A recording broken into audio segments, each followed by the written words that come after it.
A reading of Good for the Beehive, Good for the Bee, Part 1. Why Diversity is Our Strength is a Lie Nature Keeps Correcting. Read by the author, D.S. Cook, for apostoic.com.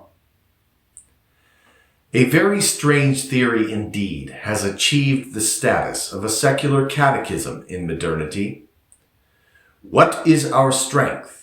The teacher's shadow looms over the school desk. Diversity, quips the young disciple.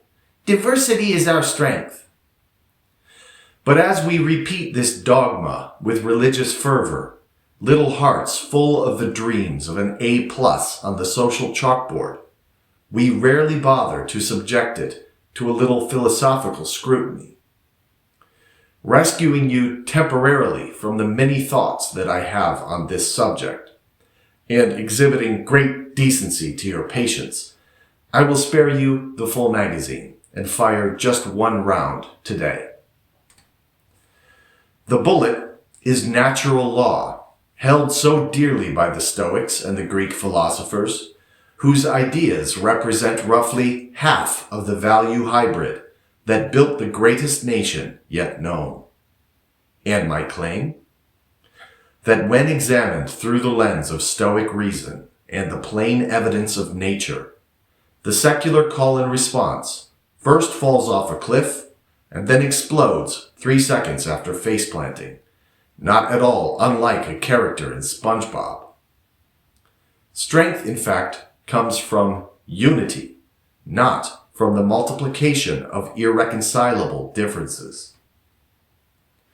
The further a system drifts from the center of unity, the more diversity it envelops. This is true, but keep sliding down the diversity slope indefinitely, and you will at some point arrive at something I'll call incompatible diversity, in which the players no longer coexist, but co-mbat. I'm in a goofy mood tonight. Accept what you can't control. Stoicism, rooted in the logos that orders the universe, though failing to personify him correctly, teaches that natural law is an unequivocal good, and that all is governed by its rational necessity. Marcus Aurelius writes, "That which is not good for the beehive cannot be good for the bee," demonstrating that the health of the whole is the criterion of the part. The part and the whole must benefit one another by a type of symbiotic unity, a general adherence to a direction, else one actor will not survive the other. Alignment to some higher purpose, virtue per the Stoics, is necessary for a natural diversity to exist under its umbrella. Put shortly, two vehicles of different weights, strengths, and speeds, traveling in the same direction, will probably be okay, and both get where they are going. But diversify to such an extent that the direction of travel is opposite, and collision and consequent destruction is imminent. The Stoics did not celebrate random mixture. They celebrated sympathetic cohesion, things that naturally belong together because they serve the same rational end. As promised, let's search out examples in nature. A sheet of ice on a grassy plain may survive quite handily when snow is added to the mix. In the right temperatures, water can be added as well and become part of the whole as it assimilates to the ice and snow. But extend the diversity to include first sand, then salt, then a river of hot lava.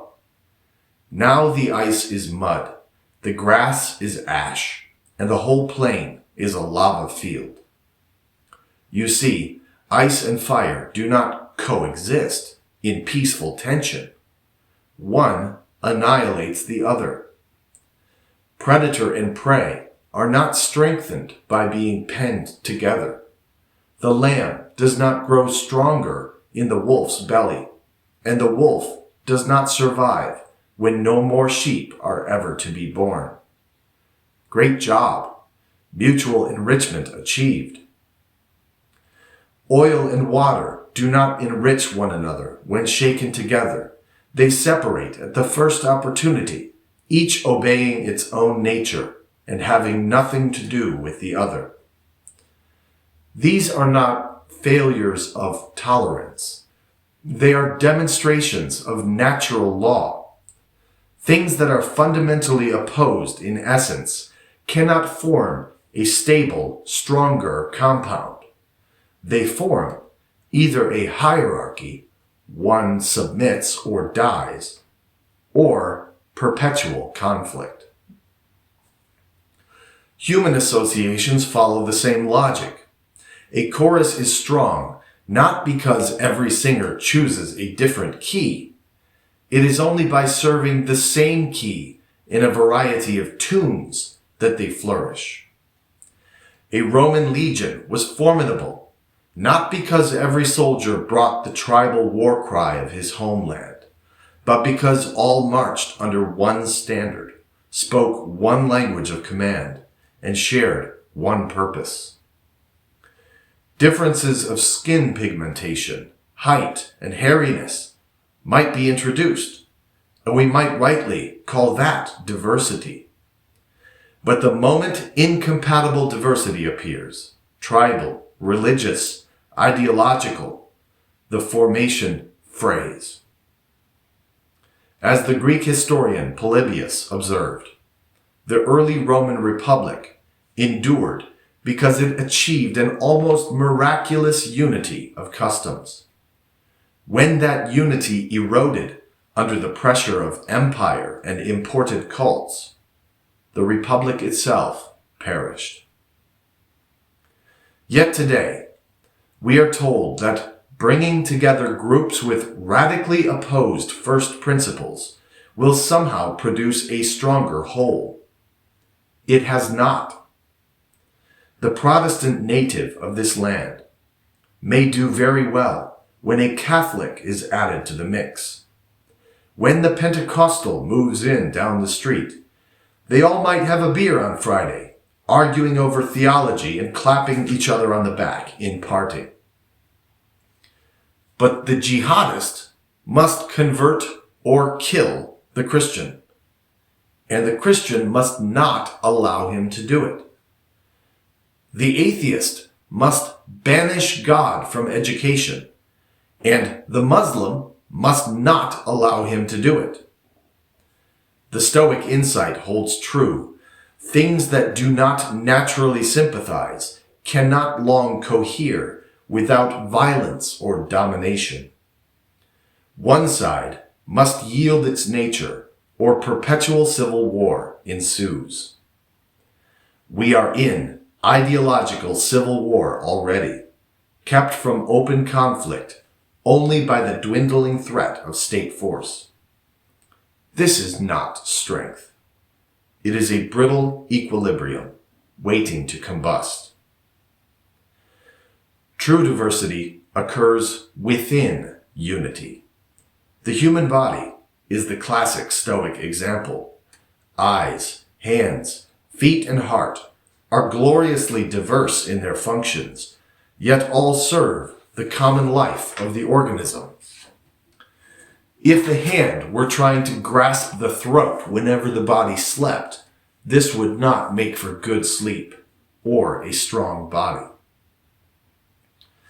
The modern experiment in incompatible diversity proceeds from a post-Stoic, post-Judeo-Christian, post-natural law premise that human will can override natural sympathy through policy and sentiment. Nature is not so easily bullied.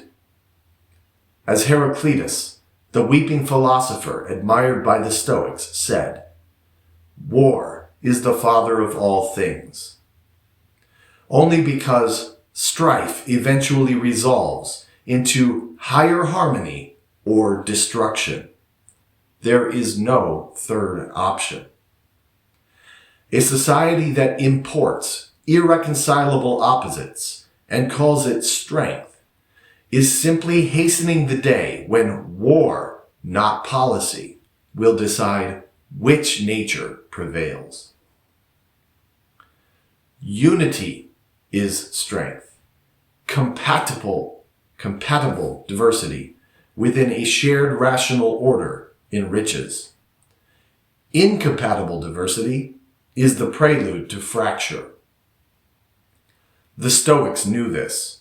The bees know this. Even oil and water know this. Only modern ideology pretends otherwise, and nature, patient as ever, waits to collect her due. The end of Good for the Beehive, Good for the Bee, Part 1. Why diversity is our strength is a lie nature keeps correcting. For more parables, articles, social and moral commentary on current events, Stoic concepts presented from a Christian worldview, please visit apostoic.com. If you enjoyed this video, please hit the like button and subscribe to this YouTube channel. It makes a huge difference and is the best free support that you can offer to apostoic.com. Thanks for listening.